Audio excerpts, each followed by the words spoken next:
Vamos hoy a buscar primera epístola de Pedro, capítulo 1.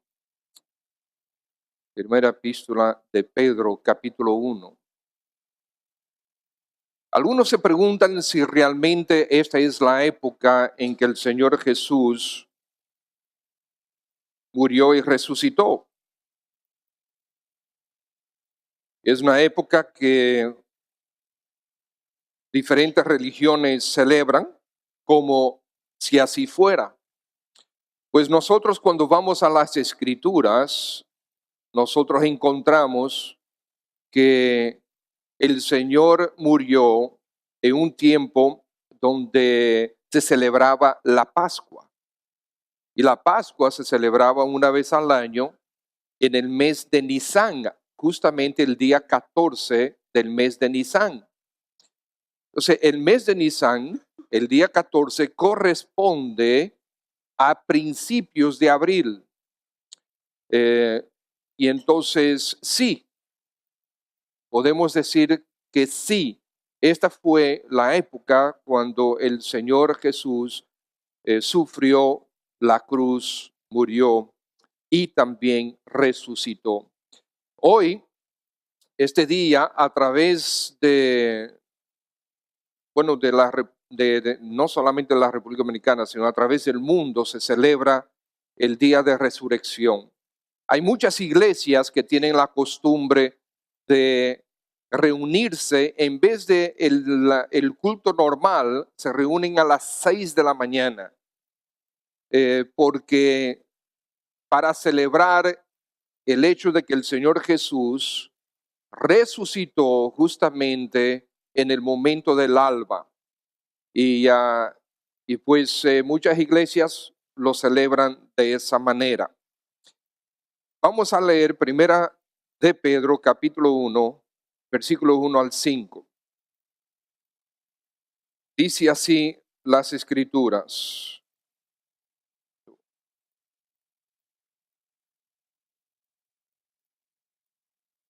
Pedro, apóstol de Jesucristo, a los expatriados de la dispersión en el Ponto, Galacia, Capadocia, Asia y Bitinia, elegidos según la presencia de Dios Padre en santificación del Espíritu, para obedecer y ser rociados con la sangre de Jesucristo, gracia y paz os sean multiplicadas. Bendito el Dios y Padre de nuestro Señor Jesucristo, que según su grande misericordia nos hizo renacer para una esperanza viva. Ahora vamos a leerlo otra vez, el versículo 3. Porque lo comencé a leer, no creo que era como el apóstol Pedro tenía la intención o como él la escribió. Creo que él la escribió como una alabanza hacia el Señor, no una canción, sino un grito de alabanza. Creo que más bien él quisiera que nosotros lo leyéramos de esta manera. Bendito el Dios y Padre de nuestro Señor Jesucristo, que según su grande misericordia nos hizo renacer para una esperanza viva por la resurrección de Jesucristo de los muertos, para una herencia incorruptible, incontaminada e inmarcesible, reservada en los cielos para vosotros, que sois guardados por el poder de Dios mediante la fe, para alcanzar la salvación que está preparada para ser manifestada en el tiempo postrero. Así pues, el apóstol Pedro nos presenta estos versículos. Bendito el Dios y Padre de nuestro Señor Jesucristo.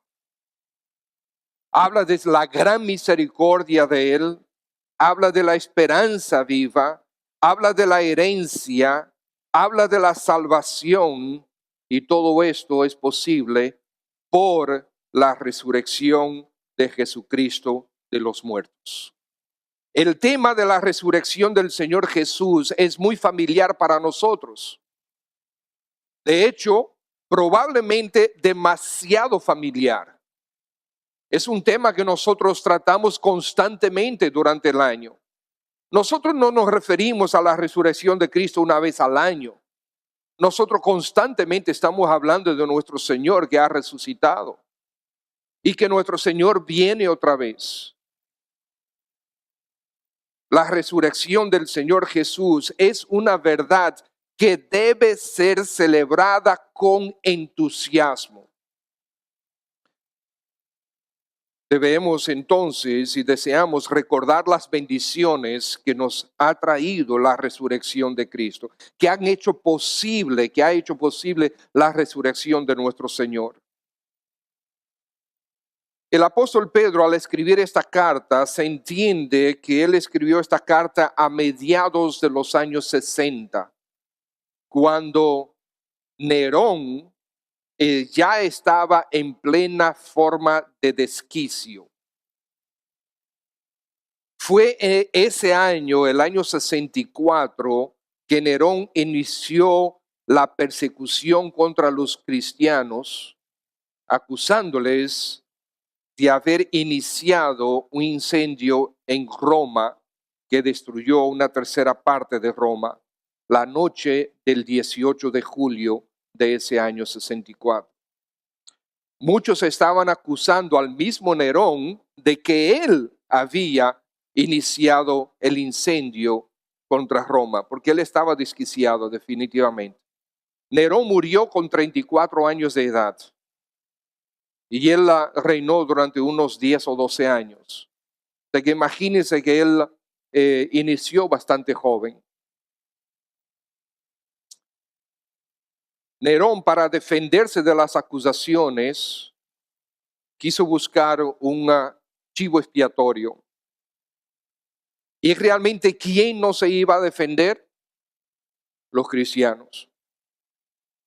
Y aparentemente él lo sabía. Entonces él, para defenderse, decidió verter su ira contra los hijos de Dios. Al parecer, Pedro escribe desde la misma Roma a los creyentes de Asia Menor, de aquel tiempo que comprende hoy día todo lo que es Turquía. La persecución severa que ya estaba en Italia, alrededor de Roma, había crecido rápidamente y estaba alcanzando Grecia y creciendo en Grecia, y poco a poco iba penetrando también el Asia Menor.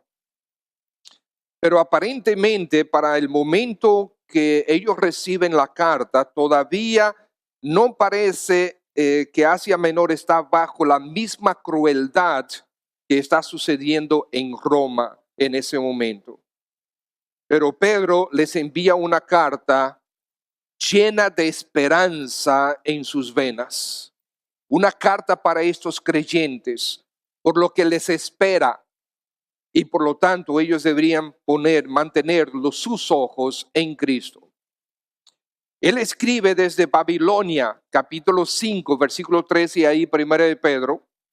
La iglesia que está en Babilonia, elegida juntamente con vosotros, y Marcos, mi hijo, os saludan.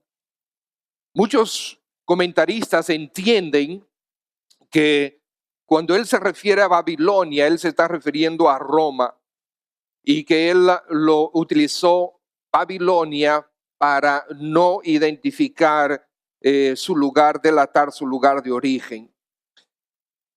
Entonces, él estaba bajo persecución. Y Pedro entonces inicia aquí un estallido de alabanza, aún a pesar de estar bajo persecución. Porque él recordó la resurrección de nuestro Señor Jesucristo y cómo la resurrección trae grandes, múltiples y eternas bendiciones a nuestra vida. Bendito el Dios y Padre de nuestro Señor Jesucristo. Entonces, ¿qué tenemos nosotros aquí? Tenemos que Cristo ha resucitado de veras, es un hecho. Él ha resucitado. La palabra lo declara sin lugar a dudas. Si nosotros buscamos primero los Corintios capítulo 15, Entonces, primera a los Corintios, capítulo 15, versículos 3 al 8.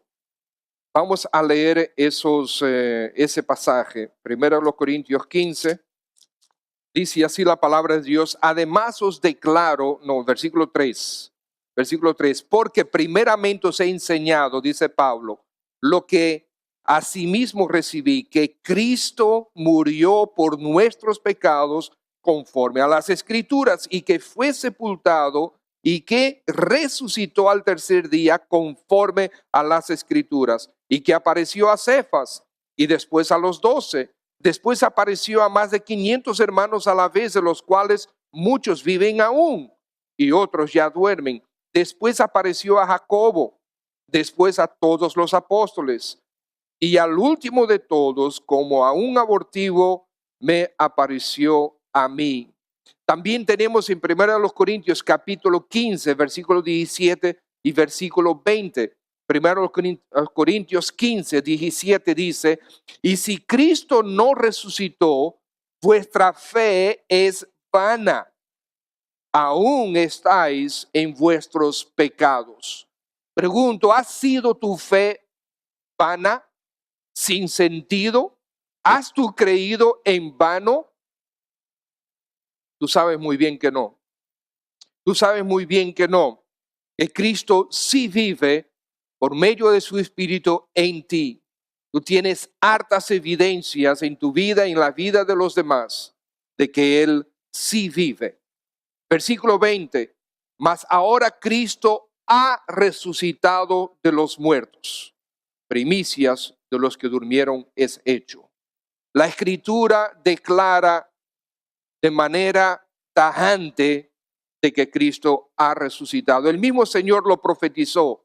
En Mateo capítulo 16, no es necesario que lo busquen, versículo 21 dice, desde entonces comenzó Jesús a declarar a sus discípulos que le era necesario ir a Jerusalén y padecer mucho de los ancianos, de los principales sacerdotes y de los escribas, y ser muerto y resucitar al tercer día.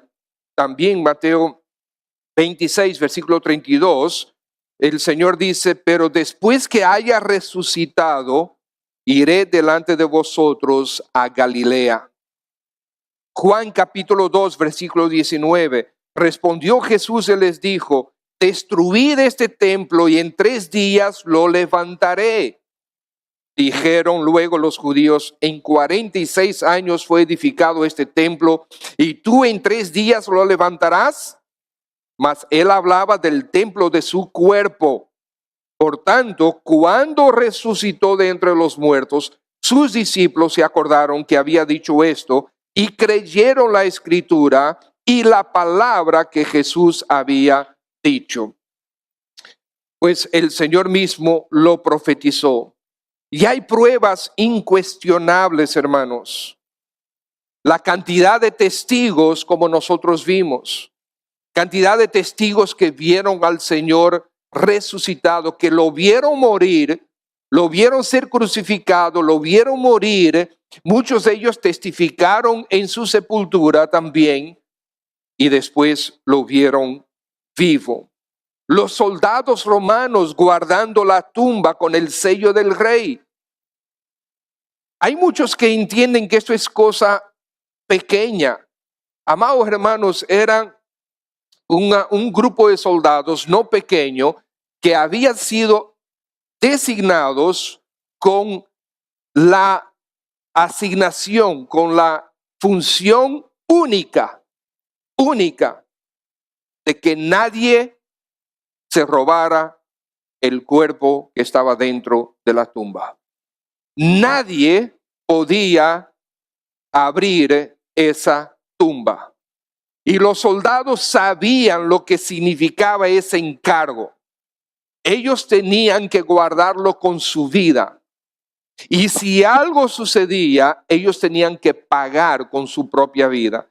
Más aún, cuando ellos veían que sobre la piedra estaba el sello del rey. Estamos hablando del ejército más poderoso, más temerario del mundo en aquel momento. los mejores entrenados. Habían sido entrenados para conquistar a todo aquel que no se quisiera rendir. Habían sido entrenados para matar al que se resistiera. O eran ellos los enemigos o eran ellos mismos. Esto es muy importante, hermanos, porque no es verdad que un grupito de discípulos iban a ir a robarse el cuerpo. También está la amenaza de los principales sacerdotes. ¿Por qué los principales sacerdotes tenían que amenazar?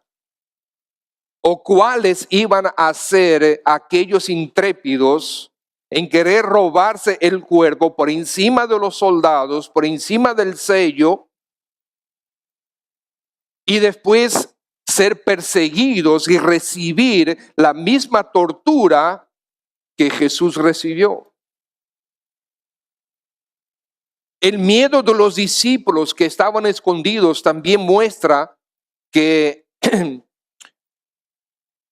Él sí resucitó.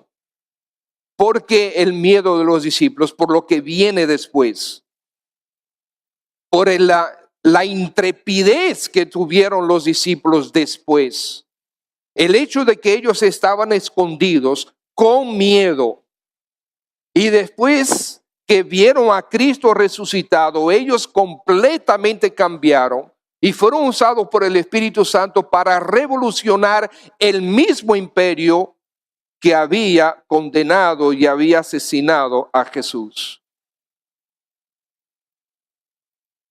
La piedra también es prueba de que Él ha resucitado.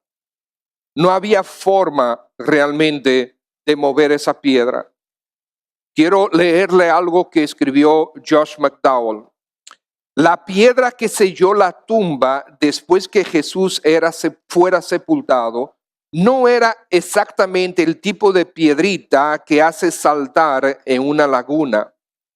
Era una piedra circular de 1,5 metros fácilmente y puede haber pesado alrededor de 2 toneladas. Para que tenga una idea, un Hyundai Accent pesa 1,5 toneladas. Imagínense tener un Hyundai Accent, usted le quita las ruedas y usted lo coloca sobre el piso. Muévalo. Pues esta piedra probablemente pesaba más que ese vehículo. Sigue él, cuando construyeron la tumba, es probable que un grupo de obreros haya puesto la piedra en su lugar usando un calzo para impedir que rodara por la zanja que bajaba hacia la entrada de la tumba. Vamos a describir, la tumba fue hecha en una montaña, al lado de una montaña, fue hecha con no hacia abajo, sino hacia el lado, con una puerta. Recuerden que la puerta no era del tamaño de las puertas que tenemos hoy en día en nuestras casas. En nuestras casas una puerta puede medir 2 metros y 10 centímetros aproximadamente. ¿Okay? Pues esta puerta era mucho más pequeña. Recuerden cuando estábamos estudiando Juan, que tanto Juan como Pedro, cuando llegaron a la tumba, tuvieron que agacharse para entrar a la tumba. O sea que era más bajita la puerta que la altura de un hombre. ¿Okay? Entonces, estaba construido de tal manera que en el piso había como una zanja donde se colocaba la piedra que era circular. ¿Okay? Y esa piedra colocaba un calzo abajo para que no rodara. Se entraba la persona y entonces se quitaba el calzo y la piedra rodaba por medio de la gravedad, ¿verdad? Rodaba hacia la puerta de la tumba y ahí quedaba.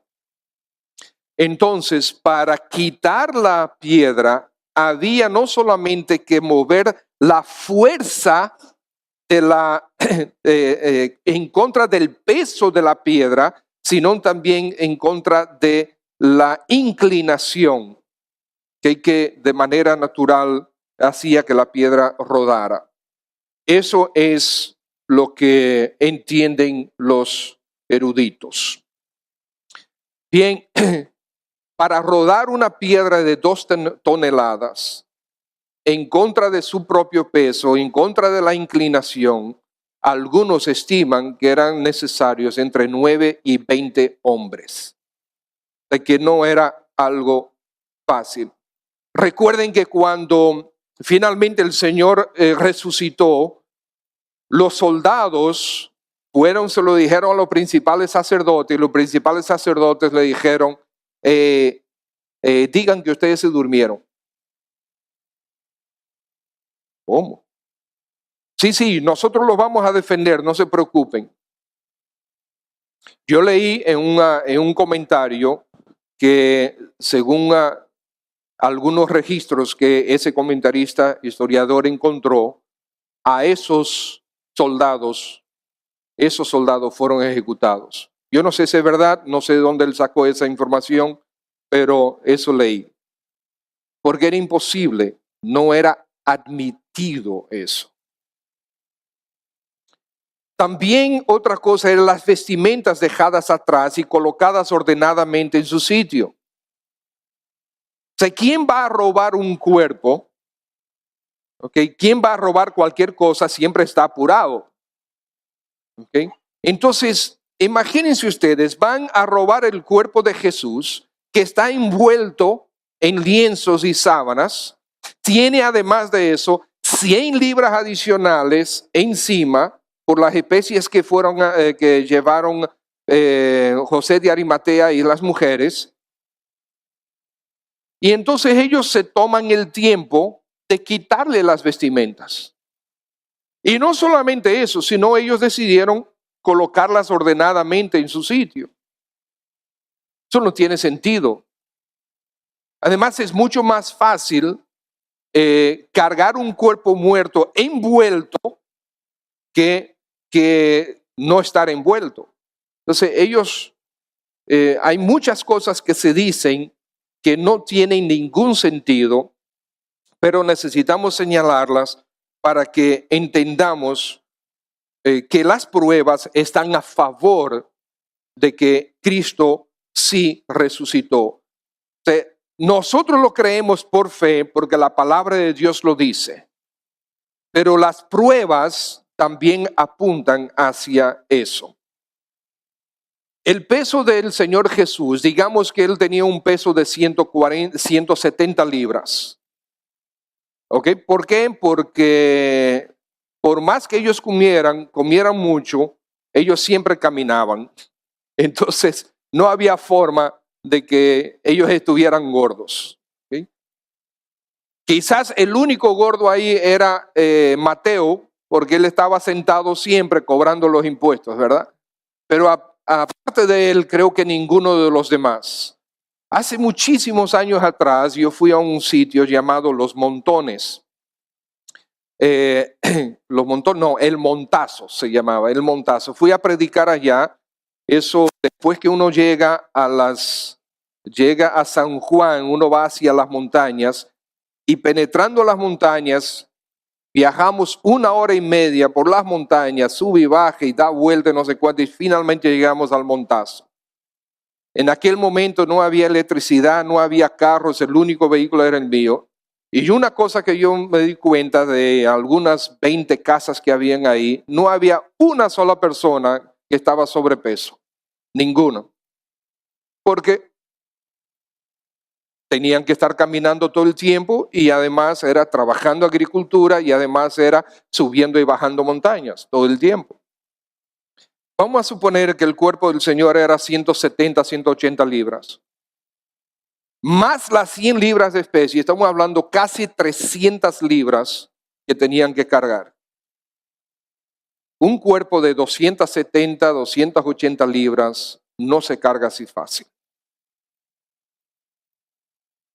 Entonces, repito, la audacia posterior de los discípulos, el mensaje de la resurrección, fue el eje principal de la predicación de los discípulos. Fue la resurrección de Cristo. Nosotros lo vemos a través de Hechos. Y voy a leer algunos versículos salteados. Desde el capítulo 2, versículo 32. A este Jesús resucitó Dios, de lo cual todos nosotros somos testigos, decía Pedro en su primer mensaje. Hechos capítulo 3, versículo 14 y 15. Mas vosotros negasteis al santo y al justo y pedisteis que se os diese un homicida. Matasteis al autor de la vida, a quien Dios ha resucitado de los muertos, de lo cual todos nosotros somos testigos. En el capítulo 4, varias veces, en el capítulo 10, varias veces, en el capítulo 17, varias veces, también en el capítulo 16, o sea, desde el principio de los hechos hasta el final de los hechos, capítulo 26, versículo 23, que el Cristo había de padecer y ser el primero de la resurrección de los muertos para anunciar luz al pueblo y a los gentiles. Amados hermanos, Hechos comprende una historia de cerca de 30 años, probablemente un poco más de 30 años. Y desde el principio hasta el final, el mensaje de los apóstoles era, el eje principal de ese mensaje era la resurrección de nuestro Señor Jesucristo. Entonces la resurrección del Señor Jesucristo fue y es la zapata para la salvación de nuestra alma y las glorias venideras. Dice ahí en capítulo 1 de Pedro, capítulo 1, versículo 2 y 3, elegidos según la presencia de Dios Padre, en santificación del Espíritu, para obedecer y ser rociados con la sangre de Jesucristo. Gracia y paz os sean multiplicadas. Bendito el Dios y Padre de nuestro Señor Jesucristo, que según su grande misericordia os hizo renacer para una esperanza viva por la resurrección de Jesucristo de los muertos. Nos hizo renacer según su grande misericordia. ¿Qué tan grande es la misericordia de Dios? ¿Cómo se puede medir la misericordia de Dios? ¿Cuál instrumento podemos nosotros usar para medir el tamaño de la misericordia de Dios para con nosotros? Pues no se puede usar un instrumento, nosotros usamos un evento. Jesús, el Hijo de Dios, en el Calvario. Esa es la forma de medir la misericordia de nuestro Señor para con nosotros. ¿Cómo deberían los hermanos de Asia Menor recibir esta verdad? Que Él, por su grande misericordia, nos hizo renacer. Bueno, hermanos, ellos estaban enfrentando persecución y la persecución iba a empeorar. E iba a empeorar mucho. ¿Cómo deberían ellos y nosotros recibir esto?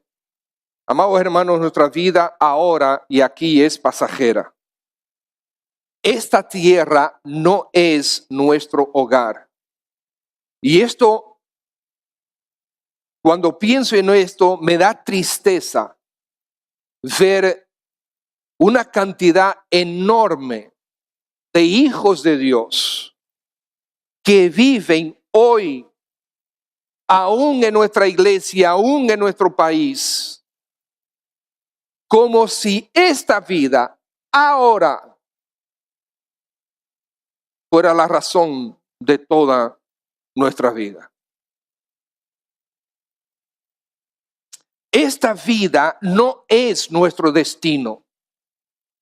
Hay algo muchísimo mejor, amados hermanos. Si Dios Padre sacrificó de esta manera a su Hijo para nosotros, ¿cómo no estará con sus hijos ante la inminente persecución? Él nos hizo renacer. ¿Cómo nos hizo renacer? Cristo en el Calvario. Y si Él hizo eso, ¿cómo no va a estar presente en la vida de sus hijos durante la persecución? O sea, qué glorioso es saber que Él por su grande misericordia nos hizo renacer para que seamos sus hijos. Pero dice para una esperanza viva. Todavía en el versículo 3, para una esperanza viva. A pesar de las amenazas de persecución, levantemos nuestros ojos más allá del sol. Es lo que Pedro está diciendo. Tenemos una esperanza viva, no en esta tierra. Aquí padeceremos persecución, aquí moriremos, dice Pedro. Pero eleven sus ojos y miren más allá del sol. Allí es que está nuestra esperanza, no en esta tierra. La promesa, hermanos, solo es válida si quien hace esa promesa la puede respaldar. Dios es quien promete. Cristo Jesús es el sello de esa promesa.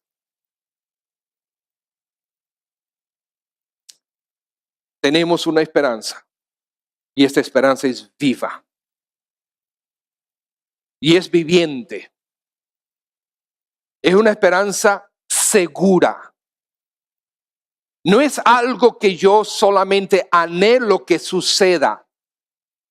No es algo que yo espero que suceda. Es algo que tú y yo podemos estar absolutamente, totalmente seguros que va a suceder. Porque ninguna de sus promesas caerá a tierra. Él es Dios. Y bendito sea ese Dios y Padre de nuestro Señor Jesucristo, que nos hizo renacer para una esperanza viva. Versículo 4, para una herencia incorruptible.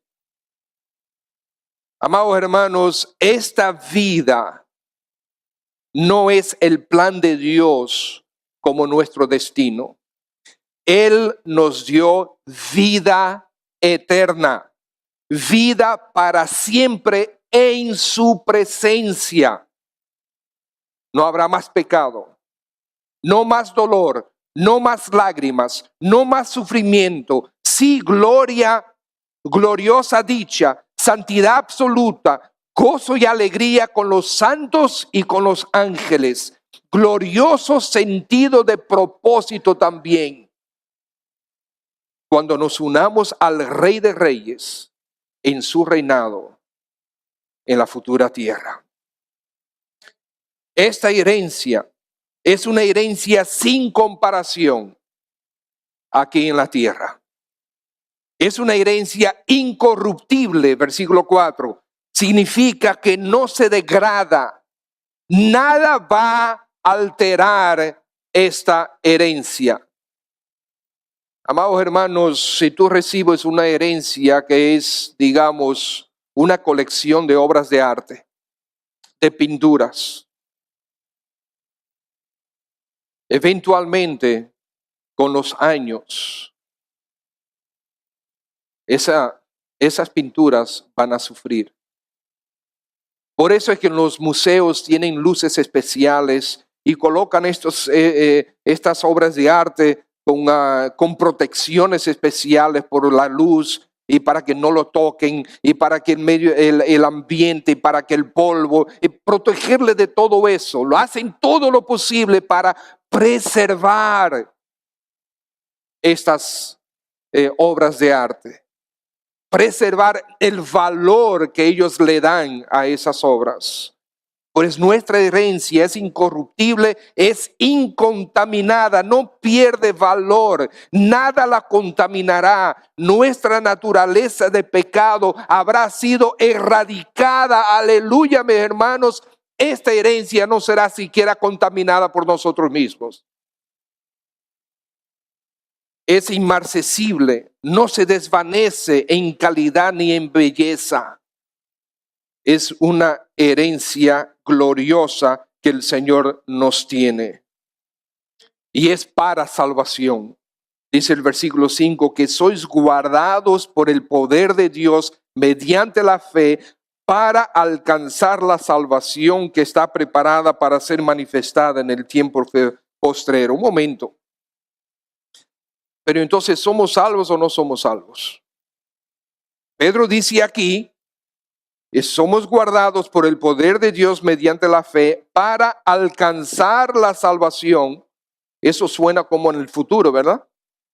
Que está preparada para ser manifestada en el tiempo postrero. Entonces la pregunta es, ¿somos o no somos salvos? ¿Tenemos la salvación o no tenemos salvación? Porque aquí está hablando del futuro. Amados hermanos, la salvación ya está preparada. Estamos guardados para recibirla. Está reservada en los cielos. Es segura porque es una promesa de Dios. En la casa de Dios no hay equivocaciones con las reservaciones.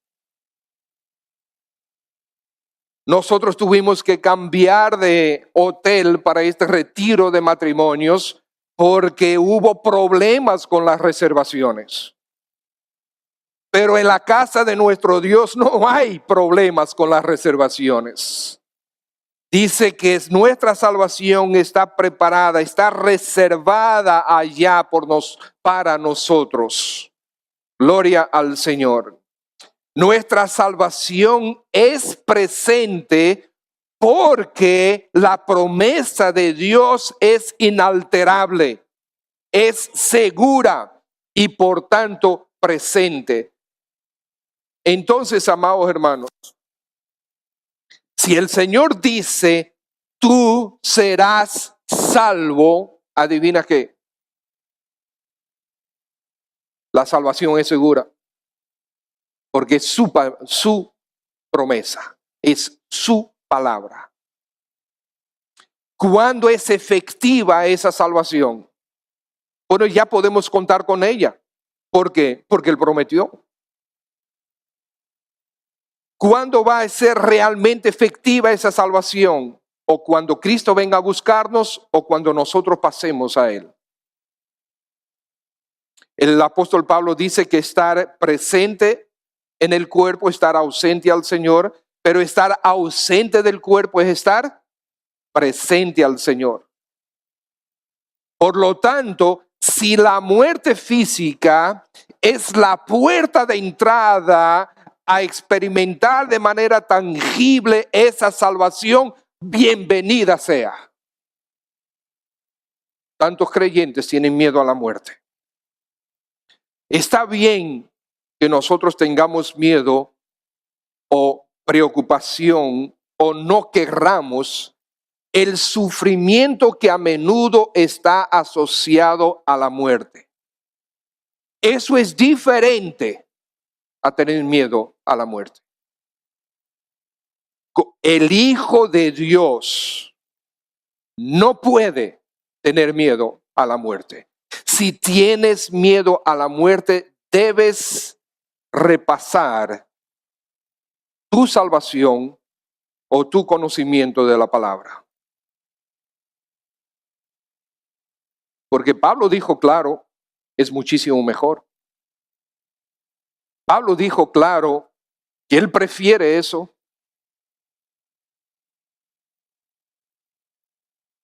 Y nosotros debemos preferirlo también.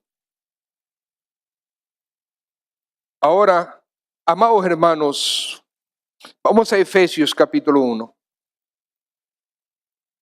Ya estamos terminando. Efesios capítulo 1.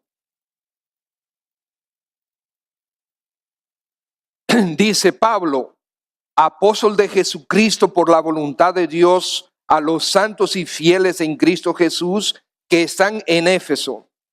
Gracia y paz a vosotros de Dios nuestro Padre y del Señor Jesucristo. Él hace lo mismo ahora que Pedro. Bendito sea el Dios y Padre de nuestro Señor Jesucristo, que nos bendijo con toda bendición espiritual en los lugares celestiales en Cristo, según nos escogió en Él antes de la fundación del mundo, para que fuésemos santos y sin mancha delante de Él, en amor, habiéndonos predestinado para ser adoptados hijos suyos por medio de Jesucristo, según el puro afecto de su voluntad, para alcanzar, para alabanza de la gloria de su gracia, con la cual nos hizo aceptos en el amado, en quien tenemos redención por su sangre, el perdón de pecados según las riquezas de su gracia. Hasta ahí. Dios tuvo un plan desde el principio, desde la fundación del mundo, desde antes de la fundación del mundo. Dios elaboró su plan. Estuvo todo el tiempo activa su presencia. De regreso a Pedro, lo dice en el versículo 2, elegidos según su presencia, según la presencia de Dios Padre.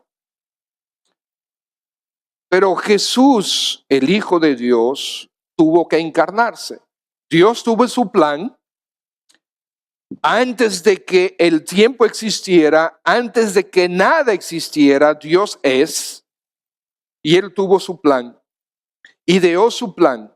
Ideó crear el tiempo por causa de nosotros, porque Él vive ausente del tiempo. Por lo tanto, cuando Él crea el tiempo, entonces es digno decirse que Él tiene presciencia. Porque si no existe tiempo, entonces no hay conocimiento previo. Porque conocimiento previo requiere tiempo. ¿Entienden? ¿Verdad? Entonces, Él crea el tiempo, nos crea a nosotros y sigue ejecutando su plan. Y su plan es tu salvación, la salvación de tu alma. Su plan es que tú pases la eternidad con Él, libre de condenación, gozando eterna dicha con Él. Pero su plan exigía que su Hijo Jesús tenía que encarnarse. Juan capítulo 1, versículo 14. Y aquel verbo fue hecho carne y habitó entre nosotros. Y vimos su gloria, la gloria como del unigénito del Padre, lleno de gracia y de verdad. El plan requería que Jesús tenía que morir. Pero hasta este punto, de nada sirvió todo este plan, amados hermanos. Que el Señor haya elaborado un plan antes del tiempo, que el Señor haya iniciado la ejecución de su plan, que Cristo se haya encarnado, que haya pasado 30 y algo de años aquí, que haya sido torturado, que haya sido crucificado, que haya sido sepultado después que murió. Nada de eso significa absolutamente nada, a menos que Cristo Jesús resucitara. Ese es el evento más importante de la historia. La resurrección de nuestro Señor Jesús. Porque la resurrección implica que murió. Y Él murió porque la paga del pecado es muerte. Y murió en sustitución por ti y por mí. Murió en tu lugar y en mi lugar. Murió para que tú no mueras. Él tomó tu lugar. pero eso no hubiese significado nada si Él no resucita. Entonces, Él sí resucitó para que pudiéramos de veras recibir esa promesa, el nuevo nacimiento, la esperanza viva, la herencia, la salvación. Una niña de 15 años, dice una historia, de unos 15 años de edad, se enfermó de tal manera que tuvo que ser relegada a su cama para siempre, paralítica totalmente de uno de sus lados y prácticamente ciega. El médico estaba con los padres ahí cerca y la niña escuchó cuando el médico le dijo a los padres: ella ha visto días mejores, pobrecita. Y la niña replicó de inmediato: no, doctor, mis mejores días aún están por llegar allá cuando vea mi rey en toda su belleza.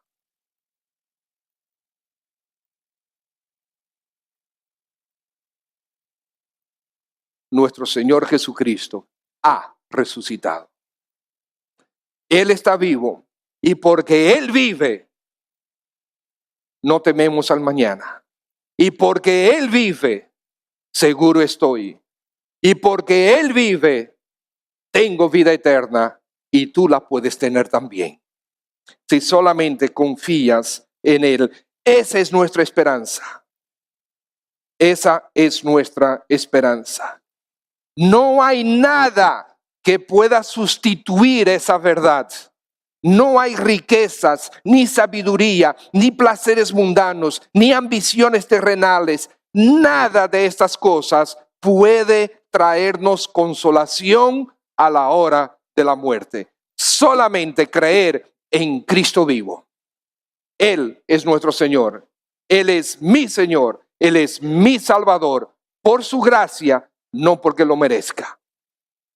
Vamos a orar. Padre, gracias en el nombre de Jesús, porque por la resurrección de tu Hijo, que sí era parte de tu plan, nosotros hoy tenemos salvación segura. Padre, quizás esta mañana, aquí en este salón, habrá alguien que todavía no está seguro o segura de que si hoy parte, estará en tu presencia. El Señor Jesús vino para morir por cada uno y resucitar para garantizar la vida eterna a aquellos que creen. Te quiero pedir, Señor, que esta mañana tu Santo Espíritu convenza de la verdad y de la necesidad de tener a Cristo Jesús como Señor y como Salvador de sus vidas. Si estás aquí esta mañana, todo el mundo orando, por favor, con los ojos cerrados. Si estás aquí esta mañana y deseas que Cristo Jesús salve tu alma, es muy fácil. Él vino para eso.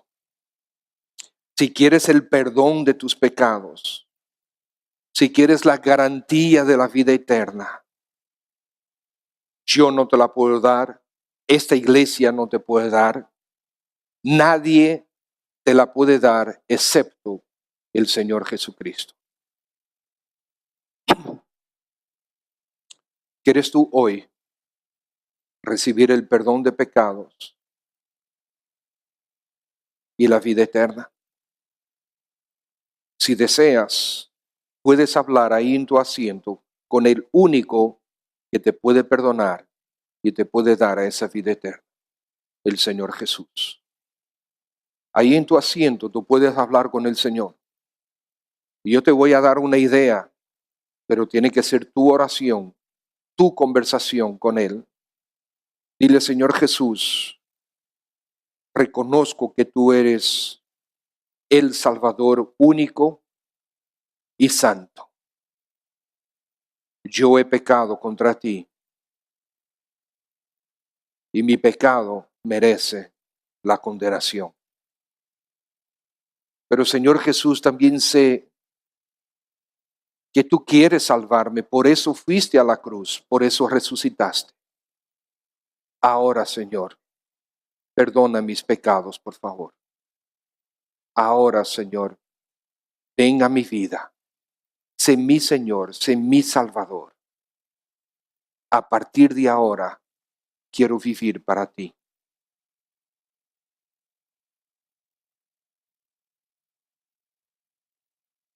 Esa es una idea. Si tú oraste de esta manera, yo quiero ahora orar por ti. Y después quisiéramos conversar contigo también. Si oraste de esta manera o deseas orar con alguien, déjame ver tu mano, yo quisiera orar por ti. ¿Hay alguien? Si oraste de esta manera, todos con los ojos cerrados, solamente quiero ver la mano de alguien que haya orado, porque yo quiero orar por ti. No te vamos a avergonzar, sencillamente quiero orar por ti. ¿Hay alguien? ¿Sí? Si levantas la mano, ¿puedo ver tu mano? ¿Alguien? Bien, Padre, en el nombre de nuestro Señor Jesús, tú conoces los corazones, tú conoces las necesidades que hay en todos nosotros. Conoces aquellos corazones que todavía necesitan arrepentirse y entregarse a ti. Colocamos a estas personas, a estas almas en tus manos. Y gracias porque hoy pudimos regocijarnos en la resurrección de nuestro Señor Jesús. Gracias, Padre, porque lo entregaste y lo resucitaste. Gracias, Señor Jesús, porque tú te entregaste y tú volviste a tomar la vida. Hoy eres nuestro seguro Salvador y Señor. A ti la gloria. Amén.